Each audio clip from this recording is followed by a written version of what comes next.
Rachel, if you only ever worked for yourself, how would it change what you do now? It would change tremendously. I'd probably have time and money together. Make sure that I'm a little more well-rounded, because there's things you don't focus on unless you have to do them. So if you're working in management, and management is where you are, you're going to be learning how to manage. That makes sense. If you're in sales, you're going to be doing sales. You're not going to be working the management side. So I feel like it'd mainly be creating a more well-rounded kind of base for what I was going to be doing. I'd probably have more freedom to do what I want to do. I work at the Children's Center, so it's not that we don't get freedom, it's just a lot of the times like I wish I can do more activities, and sometimes I feel like that kind of holds me back not being a lead teacher because I'm afraid I'm afraid I'm going to do something wrong or something like that. I would change my major. What would you change it to? Why? Well, because, I don't know. A communications major is just something that I have wanted because I've been in retail for so long. I kind of just but then if I wanted to make money, I would just go to business. I kind of don't want to make that much money. What business would you open? Maybe like a clothing store. What would motivate you to be successful? Success, money. How do you define success?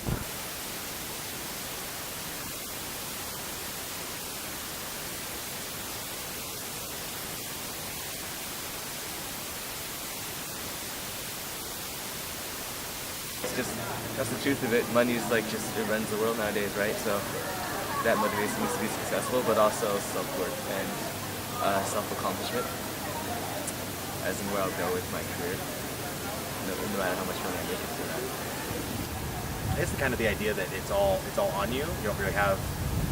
It's not really a plan B. It's you. Not really. I wouldn't say against the world, but it kind of is. You have to really focus and make sure that what you're doing is going to be successful. Like I said, there's not a fallback.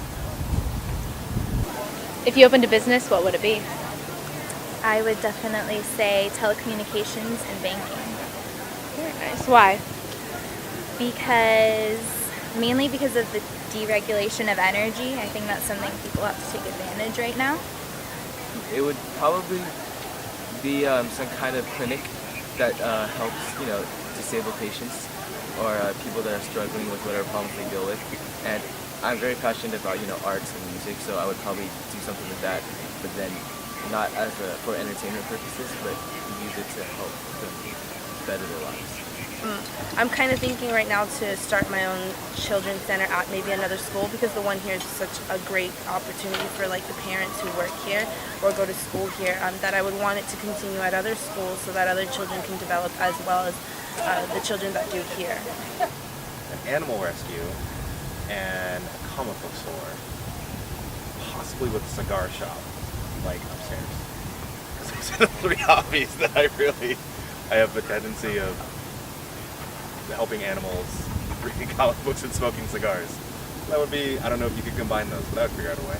If you can invent something right now, what would it be? Invent something? Hover car. Why? Because it hasn't been done, and it's I already seen a little video clip online about a hoverboard, and the hoverboard was just really interesting, to see a hoverboard in action, especially from Back to the Future, the movie. It was back in the 80s. It wasn't established. It was just more of an idea. Right now, what would it be? I want flying cars, just because that's if I had that brain power, I'd be all over that. Because that needs to happen already. We were promised that by 2015, so let's say flying cars.